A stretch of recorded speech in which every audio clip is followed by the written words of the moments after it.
În această ședință de guvern s-a aprobat o hotărâre de guvern privind aprobarea cuantumului de plăți naționale directe, complementare pentru sectorul zootehnic la specia bovină pentru anul 2010.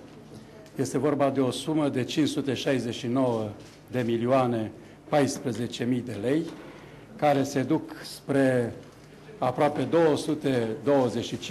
225.000 de crescători, cu un efectiv de aproape 1,4 milioane de animale, ceea ce înseamnă aproximativ 410 lei pe cap de animal, pe cap de bovină. Este vorba de un stimulent deosebit de important pentru sectorul respectiv și a cărui plată poate să înceapă chiar din momentul publicării acestei hotărâri de guvern, având în vedere relaționarea cu sistemul bancar, care poate să acorde în avans acești bani în baza adeverinței de la APIA și a certificării de către Ministerul Agriculturii.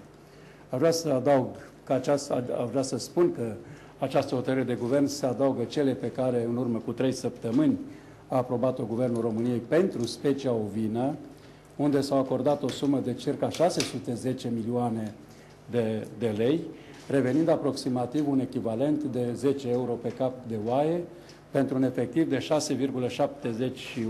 milioane de capete de ovine din țară. Asta înseamnă peste 1,2 miliarde sau aproape 1,2 miliarde de lei.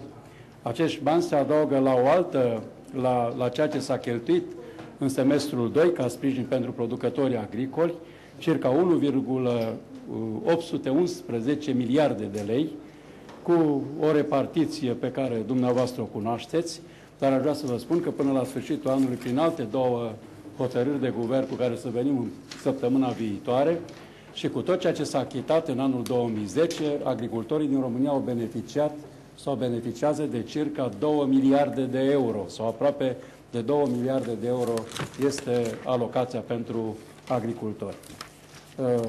Eu trebuie să mulțumesc modului cum Ministerul de Finanțe și Guvernul în ansamblului a înțeles această necesitate de sprijin pentru agricultori, pentru că am dorit să punem bazele dezvoltării și creșterii producției agricole în România în anii 2011 și sigur aceste obiective sunt creionate și pentru bugetele 2012-2013.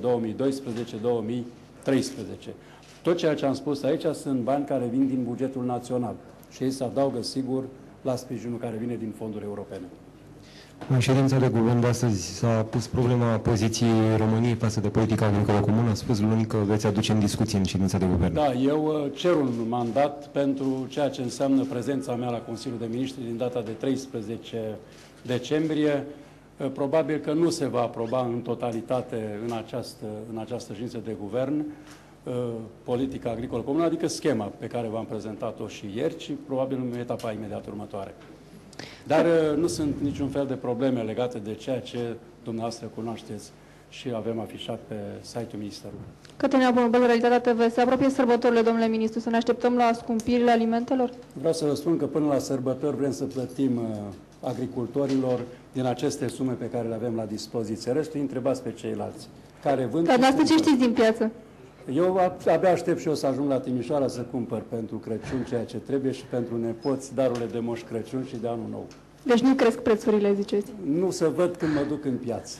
Mulțumesc foarte mult dacă mai sunt întrebări.